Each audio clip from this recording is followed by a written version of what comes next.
feel like we maybe ought to have a public address announcer now batting for the mayor, Hilton Head Town Manager Steve Riley. He's pinch hitting for the mayor this week. Let's explain why. Sure. The mayor was moving boxes at home and tripped and fell and has had some injuries. He's doing well and will fully recover, but good. Not available for today. All right, we will see him soon. Let's get right to it on the issues. We have now been under the town's masking ordinance for, 3 weeks. How do you think, you anecdotally at least, how do you think we're doing? Anecdotally, it seems to be going well. Okay. More people are in mass. That doesn't mean we get 100% compliance. We've Right. got both sheriff and code enforcement officers out, and really on a complaint basis mainly. We went and visited the largest of the retailers early on in that first week, but now it's more kind of a complaint basis.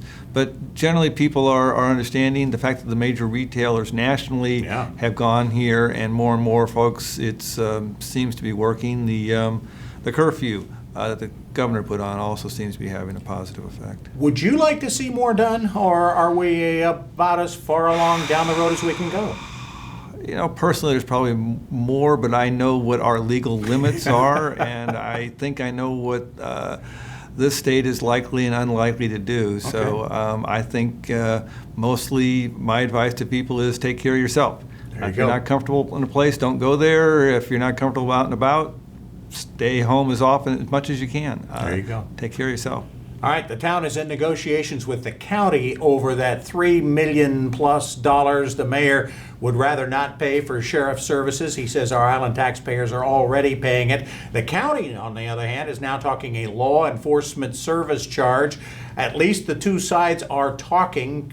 Where are we on that? We had a good meeting, I think, with the county last week. The negotiations were slower and spottier than I'd hoped in the last fiscal year, but this is certainly accelerating, and we'll be talking with council about this later this week. All right. Tax revenues, specifically tax revenues, are got to be severely impacted by the coronavirus. That's going to have an impact on organizations on the island for this year and for next year. Right. How are council's discussions coming on that? Well, we expect to take a hit. We just don't know how much of a hit.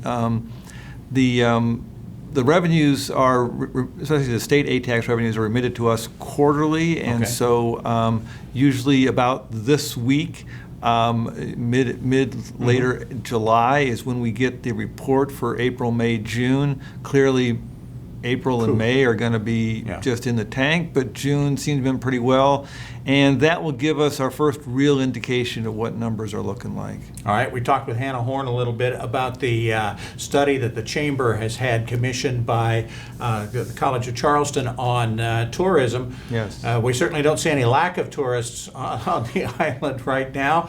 Would that, you think, follow along with what has happened in the study that says, yes, we took a hit, but yes, we seem to be maybe pretty well positioned to rebound from it?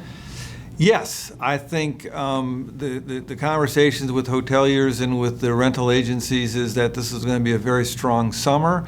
Still some unknowns about the fall, though. Convention business will, this is traditionally a time of family vacations. Sure. Fall is more business trips and conferences. That is expected to be off, but there's also an expectation that families may still be traveling, since a lot of schools may still be on a homeschooling kind of program. That was something I had not thought much about before. That has me thinking, it's going to be a different fall because we may indeed see more families here. Steve, thank you so much. Stay safe. Hilton Head Town Manager Steve Riley. We will talk high school football next.